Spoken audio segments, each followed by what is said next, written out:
Hello guys, welcome to my YouTube channel Surya. আজি আপোনালোকৰ যাম হালগাঁৱৰ আঞ্চলিক সাহিত্য সভালৈ। এই সাহিত্য সভাত আপোনালোকে বহুত নেদেখা বস্তু দেখা পাব। তেতিয়াহ'লে বলক আমি ভিডিঅ'টো আৰম্ভ কৰোঁ আৰু আপোনালোকে মোৰ ভিডিঅ' যদি নতুনকৈ চাই আছে লাইক কৰিব, শ্বেয়াৰ কৰিব আৰু ছাবস্ক্ৰাইব কৰিব। তেতিয়াহ'লে বলক আমি ভিডিঅ'টো আৰম্ভ কৰোঁ। এয়া আমি আহি পালোঁ হালগাঁও আঞ্চলিক ভাষা সাহিত্য সভাত। এতিয়া আমি প্ৰৱেশ কৰোঁ। ইয়াৰ ভিতৰে মানুহ চাওক আপোনালোকে কিমান আছে। মানুহ চাওক না আপোনালোকে।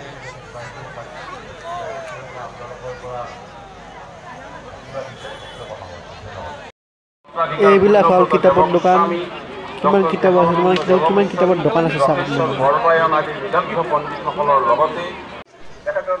আৰু ইয়াতে চাওক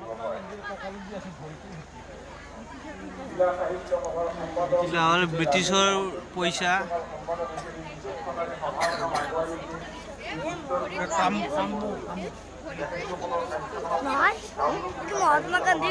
ব্ৰিটিছৰ কালৰ ঘড়ী হ'ল এইটো।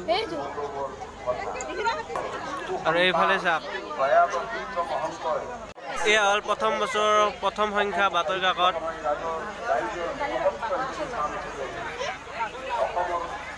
এয়া চাওক,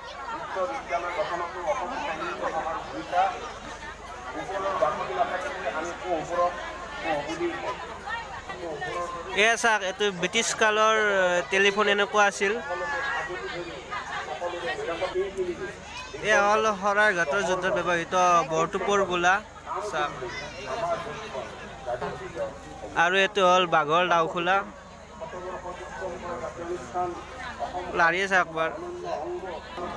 এইটো হ'ল ব্ৰিটিছ কালৰ দগা, মানে জোখে যি এইটো বস্তুটো।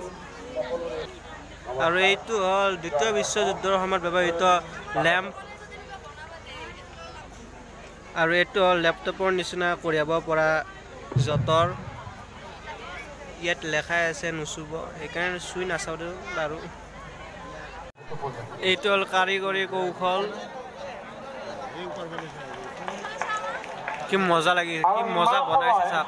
আপোনালোকে ভাবিব পাৰে যে কামৰূপ জিলা সাহিত্য সভাৰ সভাপতি ৰকেট, ইণ্ডিয়ান ৰকেট।